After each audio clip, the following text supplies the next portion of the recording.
कोथिंबीर वडे आपण बनवणार आहे। त्यासाठी मी भरपूर अशी एक जुडी कोथिंबीर घेतलेली आहे। ती स्वच्छ धुवून घेतलेली आहे, ती बारीक करून घ्यायची आहे। मसाल्यासाठी 4 ते 5 लसणाच्या पाकळ्या, 1 आल्याचा तुकडा, 6 ते 8 ओल्या मिरच्या, 1 चमचा जिरे व मोठी 1 वाटी बेसन घेतलेले। आता काय करते, जिरे, मिरच्या, लसूण आणि आले हे मिक्सरला वाटून घेते व कोथिंबीर छान अशी बारीक चिरून घेते। आता असं चाकू आपण कोथिंबीर जाड अशी धरायची दाबून व ती बारीक बारीक आपल्याला चिरायची आहे। एकदम बारीक चिरून घ्यायची आहे, त्यामुळे आपल्या वड्यामध्ये ती लांबसड राहत नाही। थोडे देठ पण मी यामध्ये घेतलेले आहे। बारीक अशी आपण ही कोथिंबीर मूठ आपली आवळून अशी कोथिंबीर चिरायची, त्यामुळे आपली कोथिंबीर बारीक चिरून होते।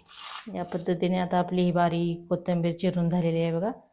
हे आता सर्व साहित्य यामध्ये घालून आपल्याला पीठ मळून घ्यायचं आहे। आता ओल्या मिरच्या, लसूण, जिरे, आले हे मिक्सरला वाटण करून घेऊया। हे आता वाटण करून घेतले, ते आता सगळे एकत्र साहित्य करून आपल्याला मळून घ्यायचं आहे।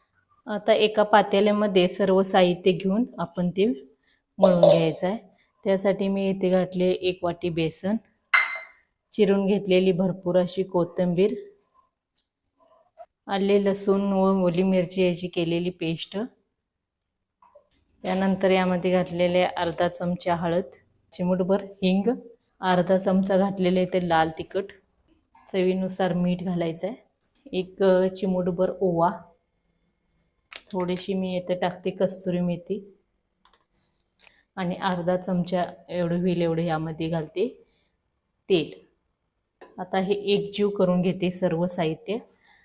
एकजीव झाल्यानंतर मग आपल्या गरजेनुसार यामध्ये पाणी घालून घेऊयात। या पद्धतीने हे सर्व आता आपल्याला एकजीव करून घ्यायचं आहे। आपल्या कोथिंबीरमध्येच आपले पीठ मळून निघते। या पद्धतीने आपल्या मळतच आपल्याला यामध्ये आवश्यकता असल्यावर यावर थोडं पाणी घालायचं आहे। थोडंच आपल्याला जास्त पातळ करायचं नाही आहे, ते असं घटसरच असले आपल्याला त्या वड्या करून घ्यायच्या। कोथिंबीर पण आपली ओली असल्यामुळे त्याला पाणी सुटते, म्हणून आपण या पद्धतीने हे पीठ आता करून ठेवलेले आहे। आता उकडीच्या चाळणीला सर्व बाजूने तेल लावून घेते आणि त्यावरती आपल्याला या वड्याचे रोल करून यावरती उकडत ठेवायचं आहे। तर या पद्धतीने सर्व वड्याचे मी रोल करून घेतलेले आहे। मी गॅसवरती आधीच पाणी गरम करत ठेवलेले होते।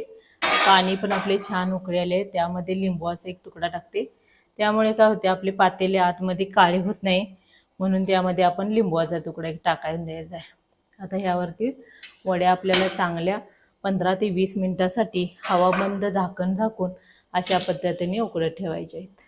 आता आपल्या वड्या उकडल्यात का बघूया। त्यासाठी काय करायचं आहे, तर थोडीशी वाफ जाऊ द्यायची आणि आपण हे काढायचं आणि चाकूच्या साहाय्याने आपल्या वड्या शिजल्यात का बघूयात। साईडला थोड्या वेळासाठी काढून ते आपल्याला गार करून घ्यायचे आहेत।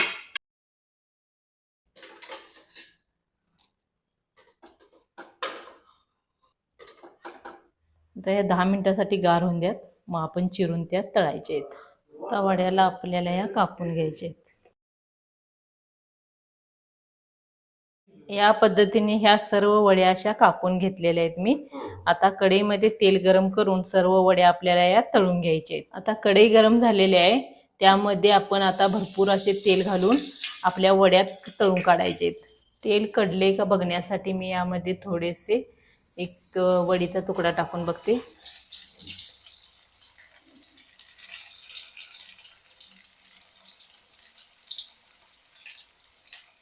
या वड्या आपल्या तळून तयार आहेत। आता आपण या एका ताटामध्ये काढून घेऊ।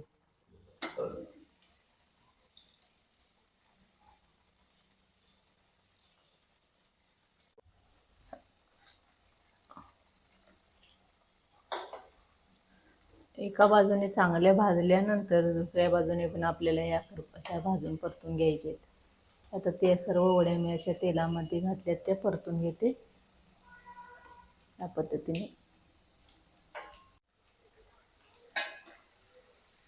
या पद्धतीने वड्या तळल्या जाईल।